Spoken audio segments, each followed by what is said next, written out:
las redes sociales de la línea 1, ¿no? Vamos a estar pendientes de eso también. Sí, sí, y como les había anunciado, ya está con nosotros el señor Martín Ojea, director de la Cámara Internacional de la Industria de Transporte. ¿Cómo está? Buenos días. Lo veo preocupado. Sí, claro. Es un éxito la ineficiencia del Estado. Es un éxito, porque donde más debería estar preocupado en el usuario, no lo está. Como bien indicabas, una infraestructura caótica, sin un plan de contingencia establecido, teniendo en cuenta que hoy día hay un paro. Una impunidad donde lamentablemente la policía, con poco presupuesto y por más ganas que tenga, no puede ante cualquier tipo de violencia. Violencia versus violencia no es una buena combinación. El objetivo de estas marchas, que no son conjuntas, pero sí bajo un objetivo común, distorsionado por otros intereses, era no más extorsiones, no más sicariato. Pero violencia versus violencia, no hay apoyo policial. Las empresas que iban a trabajar, nos han llamado, no pueden trabajar porque han sufrido piquetes, que eso tampoco lo es. Acá si alguien desea postular, bienvenido sea, postula, pero no maltrates al usuario. No estamos en desacuerdo en el objetivo primigenio, pero así no.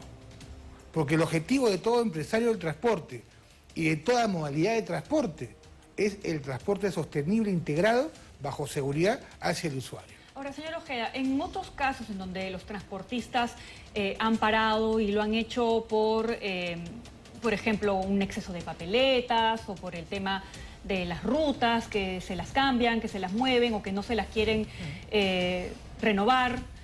Ahora la situación es distinta, estamos hablando de un tema de inseguridad. ¿Con quién se podrían sentar a conversar? ¿Cómo se podría resolver esta situación? Porque si bien hoy es el paro de manera oficial, ya esta situación está desde el lunes. Desde hace más de 4 semanas.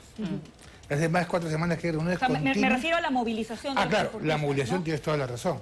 Pero en cuanto a ese malestar, ya venía desde hace más de 4 semanas que nos reunimos con el que era de la IRINC. Nosotros como analistas, gremio internacional, invitados por la ATO. Y le indicábamos urgente la creación de un organismo especial, pero no solamente a la policía, sino también al Ministerio Público. Acá no salió nadie del Ministerio Público. Acá no salió nadie del Poder Ejecutivo que nos dé una promesa certera. Ha salido el Ministro del Interior, pero también es promesa. Porque ustedes se reunieron con el Ministerio del Interior esta semana. Vemos bastante esfuerzo, seríamos malos en decir que no vemos a los generales preocupados, coordinando, pero ustedes pueden, con la cantidad de policías que no pueden ni con la ilegalidad que donde comenzó el virus de la extorsión o el famoso falso chalequeo, no han podido.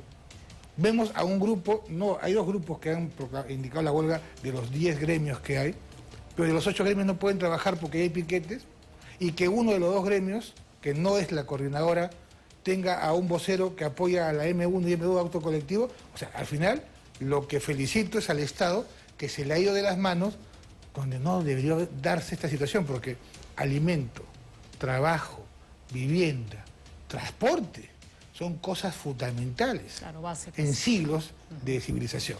Y estamos viendo que Lima y Callao y el Perú está prácticamente cercada por la impunidad, la ilegalidad. Y en el transporte urbano Lima-Callao, focalizado el tema sicariato. En cuanto al transporte urbano, ¿cuántas empresas en total hay en Lima y el Callao? El promedio son 320 empresas, hay un promedio de 430 rutas, de acuerdo a lo establecido por la declaración que se dio el día de ayer, era un promedio de 112 rutas que iban a apoyar la paralización, que era más o menos el 30%, pero el otro 60% que comenzó a salir, 70% que comenzó a salir a las 5 o 6 de la mañana, no voy a decir los nombres, comenzaron a chatear, no se puede. Nos han vaciado las parabrisas, hay piquetes en Villa El Salvador, entonces nosotros no estamos en contra del objetivo principal, pero no es fuente ovejuna. No, claro. Exacto, entonces esa situación nos demuestra que la incapacidad estatal, fíjese, en el día D, porque es el día D, donde el tren debió trabajar de manera constante, miren el caos. Termina afectándose, se malogra un tren en una estación. Y adiós. Y lo peor de todo, ¿ustedes creen que un peruano, un ciudadano que circula en Lima y Callao, merece ese estrés de no saber? de esa incertidumbre que es básica en el conocimiento de un transportista o de un usuario. ¿A qué hora sale mi carro? Tal hora, hago mi carro. 1 hora, 1 hora y media. Nadie sabe nada. Ni siquiera un comunicado ha llegado a los medios. Ese es el transporte que queremos. Ahora, esto también está poniendo en evidencia que hay una perversión en el mismo sistema, porque, a ver, usted nos comenta que hay empresas que sí han querido salir a trabajar, pero se encuentran con estos piquetes, lo hemos visto, también lo han reportado nuestros colegas. Entonces, no es que las empresas tengan total control de lo que sus choferes están haciendo. Lógico que nadie va a querer Porque no son sus trabajadores. Hay que dividirlo, ¿no? Hay que dividirlo. Hay empresas, que lo menciono con el grupo AEMUS, que tiene un manejo administrativo más que respetable si lo comparamos con los niveles que también trabaja el corredor o el metropolitano. Pero cuando hay un piquete, que retrocedemos 40 años de historias en el Perú, como los famosos paros armados, yo creo que ningún conductor que ha querido trabajar va a trabajar, porque está sujeto a una violencia no deseada. Ahora, también es cierto que hay operarios donde el sistema comisionista creo que es parte de la prioridad del cambio en el transporte. Yo me he peleado con varios transportistas muy amigos que me dicen, ¿por qué hablas en contra del comisionismo? Porque es la realidad, hermano. Tú vas a otros países o analizas los que han crecido acá, tienes que fortalecer la empresa, acostumbrando las frecuencias, al que el vehículo sea de propiedad o mínimo arrendamiento financiero operativo y no a una ley del centavo, como bien lo explicó un especialista en una tesis de la Católica. Y entonces esas situaciones hacen el status quo, que se acostumbre a un status quo donde el dueño de la empresa sea el virrey y pida sus bonos de feudo, ¿no? Y tomando eso como punto de partida, ¿cómo se resuelve esto? Porque ¿hasta cuándo se podría mantener la manifestación, la paralización? La paralización es de 24 horas, ¿no? Pero acá lo que sí nos indigna de un tema de transporte y a cual pertenezco a un gremio internacional es que violencia versus violencia no es la mejor combinación, es la peor. Y que si queremos demostrar un punto de valores y principios, acá pasando la frontera sureña pasó. Mataron a un camionero y el gremio camionero de Chile apagó motores. Hasta que no me resuelvas no trabajo. Pero no podemos llegar a este punto.